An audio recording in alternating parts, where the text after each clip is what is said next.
Hi, I'm Melinda Van Fleet, and welcome to the Confident Conversations podcast. I'm an author, speaker, and success coach who helps women believe in themselves, build confidence, and take action.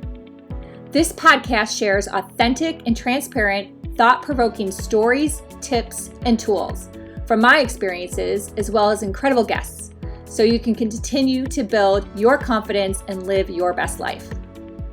Thank you so much for joining me. Let's get started on this confidence journey. Real quick, before we begin, Confidence Mastery for Couples, a roadmap to a more intimate relationship, is live on Amazon. Paperback, ebook, and now Audible. So perfect for anyone in the podcast audience that loves Audible books as much as I do. So check it out. And now on to the podcast. Thanks. Hi, everyone. Welcome to the Confident Conversations podcast. I am so excited. This week, I have someone who I met last year online because she lives in the UK during the beginning of COVID, and I was on her podcast, and her name is Leighanne Turner. Leighanne is an expert voiceover and speaking coach who loves to provide her voice, and you'll understand why, as ear candy to breathe life into anything from motivational quotes, podcasts, explainer videos, e-learning courses, audiobooks, radio ads, and more. Leighanne is the host of Leighanne's Voice, and the podcast episode that I was back on was back in May. It was episode 174. And I went back and listened to it before this show just to kind of refresh. And the topic was how to have conversation with strangers. Welcome, Leighanne. Welcome. Thank you so much, Melinda, for the great introduction. I'm so excited to speak to you today. Do you remember our conversation? We were talking about how to have conversations with strangers. And I remember thinking, This girl is so creative that she thought of this topic, and how fantastic. Yeah, definitely. I remember because I was having last year, now we're friends, but last year we were strangers when we did our podcast. And I was thinking I'm meeting a lot of great strangers who I find engaging and interesting like yourself. And I'm thinking, I really want to talk about that because even last year I found that so many people, although it was a lockdown in a more severe way than now, a lot of people were more open to engaging, and I just really wanted to really just kind of find out about how do people feel or think about confidently speaking to strangers and stuff, because I know when we're growing up it's always like, don't speak to strangers. Yeah, and now we all are doing it, right? I mean, it's really kind of amazing. So tell the audience, how did you get started in this? Obviously, your voice is beautiful, Thank you. How did this transpire? I don't even think I know this history. Yeah, it's so, now you'd think that I've been trained in dance and drama and speaking and all these different things, but no, I wasn't. My background is totally different from what I do now. And I think that I'm an example of, if you just put your mind to it, anything is possible. So I have a traditional background where I did a degree in law and psychology, a master's in criminology and forensic psychology, and then I worked for 10 years as an investigator into corruption and fraud, and working as a magistrate at the same time in the courts of law here in the UK. And then around 2016, I'd always had this hustle mentality. I've always loved having my own business, doing all different things from selling jewelry to handbags, loads of different things. But I'd never used the talent that I had inside of me, which was my own voice. I'd always had people tell me, Leighanne, you should do something with your voice. Your voice is very nice. You should try and do something. But I was so ingrained in my I'd put so much time and effort into my career at the time. I was like, no, I can't possibly earn a living from just talking and helping others to talk with more confidence. It sounded so strange to me. And then 2016, they had a restructure in our company. They offered me a payout to leave the contract, and it was a very nice settlement. So I took the money, built a home studio, set up a website, got some voiceover training. The voiceover coach at the time said, I've got something there, and try and use it, and trained me up. And I've just taken it from there and just kind of organically grown the business. So I originally started off just doing voiceover stuff, just doing adverts, voices for videos and things like that. And then along the way, people always ask me, oh, how do you speak confidently here? How do you sound smooth here? How do you like your voice? And how do you start to like the sound of your voice? And I thought, I keep getting these answers from like left, right, and center. I answer them, but I thought there'd be a better way to answer them and try and develop this speaking coach side of my business by, particularly women to speak more confidently in business. So I developed courses, ebooks, audiobooks, and live training to really help them in that area, which even I didn't know existed until I took the risk and jumped out and started doing voiceover. And then this kind of area of women in business want to improve the way they speak kind of came into my face. So that's how it all started, really. Wow. So were you scared? Because to me, you've created this lane, like you've created Yeah. this space. And when I was going back to find our podcast episode, I ended up, out of my own curiosity, just scrolling to the beginning to see when you started. And you started podcasting before I even knew what a podcast was, which was January 2018. So over 3 years now you've been doing this. So what was it like for you to get going? To start the first podcast. Yeah, Oh, to start the first podcast and even to kind of figure out how to create this space. yeah, it's very scary. Even though like I may sound great, sound confident, it was very fearful because I'm like, do people really want to hear me on a podcast? Now there were, at the time, and even more so now, there's an abundance of podcasts. I'm like, I don't have a big marketing budget. What will I talk about? Will I just read off quotes, or what can I say? And then I just say like, just go for it. Just start with just one thing. If there's a platform you can go for, just start, because that's where the fear will go. If you just start slowly but surely, just starting a podcast. And before, I used to record on my own because I was thinking, oh, I don't have Oprah Winfrey's interview skills to interview people. Will they be comfortable with me talking? All these different fears come up. And the way for me to conquer the fear is just to really hit it face on. So I was fearful of doing the podcast. Start a podcast, even if it's just 3 minutes, 5 minutes first of all. And I was fearful of like, where am I going to find people to interview? I can't pay them, I don't have a budget, all these different things that come to your mind. And I was like, okay, let me just find some people who may be willing to kind of maybe do a skills exchange, or just out of the kindness of their heart, like yourself, who'll come on and speak about their skills, and just to really just try. And then sometimes things don't work out.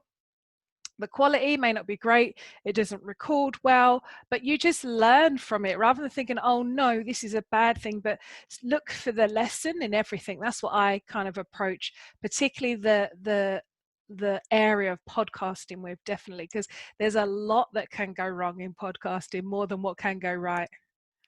Yeah. And let me rephrase this. Because you did start the podcast journey before this huge explosion of podcasts, right? Mm-hmm. How has that come into play as far as, building your confidence in this lane? And have you gone back and had the courage to listen to some of your earlier ones and critique yourself? Yeah, I do listen to some of the earlier ones, mainly just for me. I know I probably sound the same, but mine is like to listen to the audio quality. How can I improve? And then even just kind of fine tuning, like my introduction. Do I sound clear? Is it really giving the information that I want to share? And then also the outro as well. Like, are they the best for that time? And are they really letting people know who I am and how I can help them and stuff? So I do definitely listen back to a few. It's like looking at old photos for me.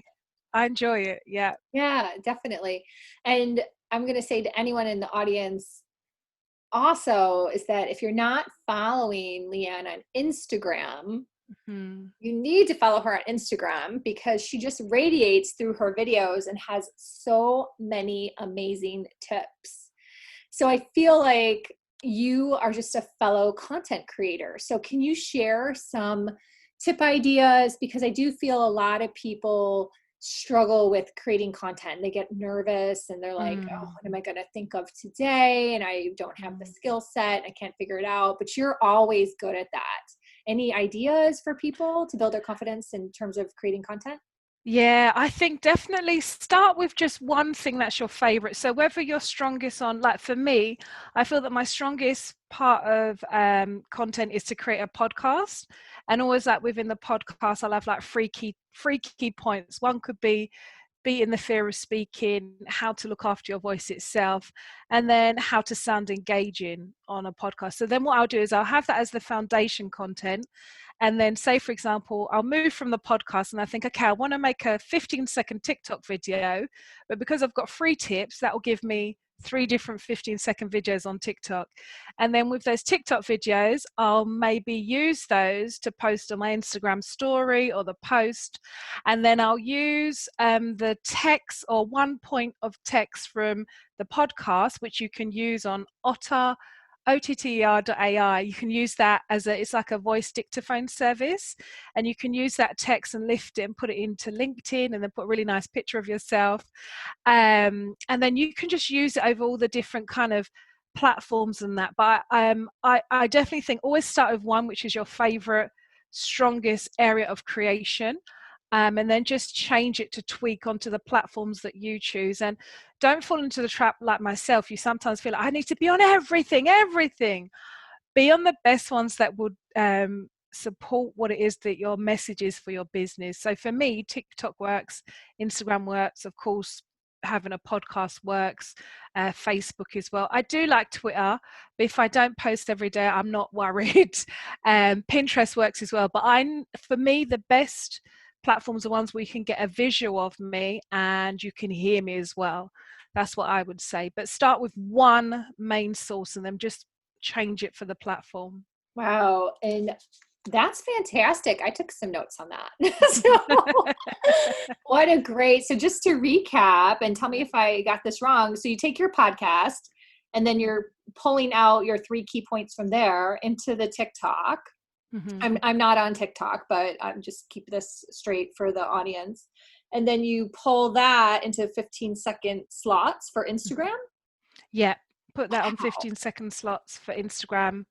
Yep, post it on stories or on the the post feed or in reels. There's a lot on Instagram you can do, That's definitely. fantastic. And do you create this content like once a week? Because is your podcast still once a week? Yeah, my podcast is once a week, but with things I batch record stuff or try and batch produce stuff. Mm-hmm. So I can't remember. I read it in a book by Jim Quick. There's some P word, some philosopher. I can't remember the word of how he said to work in 90-minute blocks or 90-minute or 2-hour blocks. So I schedule my day. So in the morning I'll work on my marketing. Then in the afternoons I might do like creating a product suite with what I want to coach the ladies through. Tuesdays I might work on podcasts, Wednesdays some more creative stuff, and Thursdays I call it my studio day. So whether that means in front of the camera or in my actual studio itself, I either do an audio or video for my content as well. So I do that, Wow. definitely. Yeah, no, that's great time management. I think that what I've discovered is like I like to pick like little pieces from everything and then make my own formula for what works. And it sounds Yeah. kind of like you've done the same, you know? Mhm. Definitely. So that's like really, really cool. So tell me, you have a course coming up, right? Yes, I do. Give me the scoop. I don't know. Yeah, so I have a course coming out. It's going to be launching in April. So I'm just working on the final pieces of it as well. So it's about how to combat the fear of speaking, and also a kind of subtitle, and learning to like the sound of your own voice. Because I've met with so many people after this last year that they don't like talking, or it's been told to them they haven't got a nice voice, or they've told themselves that they don't sound good on video or on the phone or on video meetings and things. So the course is going to really combat that fear of speaking, in particular work on the imposter syndrome that a lot of us may suffer or have little indicators of we didn't even know that we've got it. And that could be what could be kind of hindering how smooth and confident we're speaking in business, on podcasts, on videos and things like that. So that's coming out in April, and I cannot wait to let everybody learn from that one, because I've had so many queries and questions about just working on that area, just how to sound smooth and just combat that fear of speaking. Wow. Let me tell you, I was that person. As a sales rep, I was on the phone a lot. And even as a buyer, like if I was talking to vendors, so I was a buyer before I was a sales rep. And when people would then meet me and then see how old I was, they were like, oh, we thought you were like 22. Like, oh my gosh. And that just put this like limiting belief, fear, all the things in my brain, that my voice just wasn't, great. I don't know how else to put it. Yeah. And so then when I started the podcast, what ended up happening was I knew I wanted to start a podcast. I just felt really called to do it. I just felt like, I just feel like I need to do this. I'm working on being a speaker. This is a great way to get started. So this was now, over 2 years ago, when I was helping my husband first. So in my brain, I knew I wanted to do this as well. And I was like, okay, so one foot in front of the other, I'm just going to do it. Well, I ended up having people tell me they liked the sound of my voice. Oh, so nice. Yeah. And I was like, okay, what crack pipe are you smoking? But it kept like happening. Like randomly, someone would be like, oh, I really like the sound of your voice. You're like a natural podcaster. You're a really good interviewer. And I was like what? So eventually I had to just energetically, it's one part of a lot of energy work that I've done around my business. It's just, embrace it. And there's another speaker, oh my gosh, and I feel so bad I can't remember her name, but she's in the Christian lane. And she talks about vision boards. I think that's how I ended up finding her, was through a book. Like, I think she was promoting it on Instagram, and it was like an ad, you know what I mean? Like, you just have to pay the shipping. It was one of those things people were doing for a while. Yeah. I forget her name. And she's this really cute little blonde lady, and her voice is so high. Wow. That I was like, okay, heck, this woman is out there crushing it. And I have absolutely nothing to worry about. Like, you know what I mean? Like, it's just listening to her and her super, super, super high voice just gave me like even more confidence that I rarely think about the sound of my voice anymore. Isn't that amazing? Yeah, definitely. It's so great that you was able to see someone who you'd think that it would hinder her or struggle or make her struggle, but she's actually using it as her biggest asset. And like, it just takes time, and it is definitely yourself that needs to tell you that it's okay and you sound great. It is totally yourself. Yeah. Oh my gosh. Yeah. And I'm kind of having the same experience with video. I used to always be kind of upset with myself that I couldn't hold a poker face. Yep. Like that anyone talking to me could easily see how I feel. For better or for worse, right? Yeah. But now that I'm doing more video, people are like, oh my gosh, your face, your energy, because I am so expressive. So it's like taking those things that are negative or maybe in your mind were negative and flipping them into something positive is a game changer. But to your point, only you can do that. So yeah. Definitely. It is a lot of self-work, like what you've said, what you've explained, just the thought pattern, how you think you sound and the actual voice and stuff. It's a lot of stuff happens first in your mind before it even comes out of your mouth and stuff like that. Yeah. Yeah. Now, how do you, and this might be too much for a podcast, but maybe just give one tip. When you talk about sounding smoother, like what do you, like, I kind of get what you mean by that, but maybe put it into Leighanne's terms of how you would help someone through that if they want to get better. Yeah, I think sounding smoother is, a lot of it is just like, even the basic tip is just slow down particularly if you're speaking to people who you don't know, or they're not used to the sound or the tone or how you usually articulate. Just slow down when you talk to new people or on platforms like podcasts and videos. And then just little even health things like be careful what you eat and drink, because acidic food, if you suffer from that acid reflux, all of that responds back, and it starts to the acid will start to irritate your vocal cords, because they're these two very thin delicate cords that give you your voice sound and production. You got to be careful of like eating spicy food or fizzy drinks and things like that. Drink almost boiling hot water with cucumber, honey in these things to kind of soothe your throat. These little things that you can do daily, which are quite affordable, these will give you a smoother sound. And breathing is the most important thing, and a lot of us do not even breathe correctly, like in through the nose, using the diaphragm, and out through the mouth. Your breath is like your fuel to sound great. And like how you hear these great singers and opera singers, they've got such huge breath control, and that's how they're able to produce, obviously they're great skilled and talents, but that's part of how they're able to produce that great sound. And it's the same tool that you're using, except you're not going to sing, you're going to speak. So voice healthcare, going a bit slower, and also just actually learning to truly breathe correctly as your body is designed. Wow. Okay. I have a lot to say on all of that. Number one, thank you.